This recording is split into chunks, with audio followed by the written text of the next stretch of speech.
তো আমরা আজকে এখানে এসেছি, দিদির কাছে আমি গিয়েছিলাম। আমি এখানে বিয়ে করেছিলাম একটা হিন্দু সমাজের মেয়েকে, আমি মুসলিমের ছেলে। তো সেক্ষেত্রে বিয়ে করার পরে 6 বছর রিলেশনশিপ আমাদের ছিল, সব কিছু ঠিকঠাক চলছিল। এবার এখনকার পজিশন এমন হয়ে গেছে যে মেয়েরা 10-12খানা রিলেশনশিপ করলেও তার মা বাবা বলবে আমার মেয়ের কোনো অপরাধ নেই। আর আমি তারপরে সিদ্ধান্ত নিই যে ডিভোর্সটা তো দিতে হবে। ডিভোর্স দেয়নি, সেক্ষেত্রে আমি দিদিদের অফিসে গিয়েছিলাম। ওখানে কথাবার্তা বলে আমার এই সমস্যার সমাধানটা করার জন্য আমি দিদিদেরকে নিয়ে এসেছি এখানে। এখন সমাধান হলো যে ওরা আমাকে ডিভোর্স দিয়ে দেবে। আর আমি অনলাইনে ভিডিওর মাধ্যমে দেখেছি ইউটিউবে যে দিদি অনেক সমাধান করছে।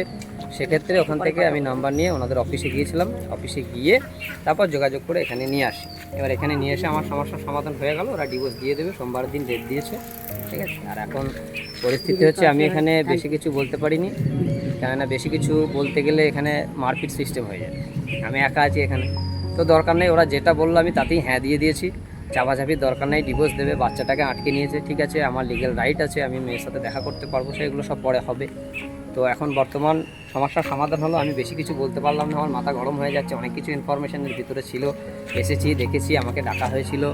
এবারে এখন অন্যজনের হাত ধরে নিয়েছে, সে তো স্বাভাবিক, মিথ্যা কথা বলতেই হবে তাকে, তাই না?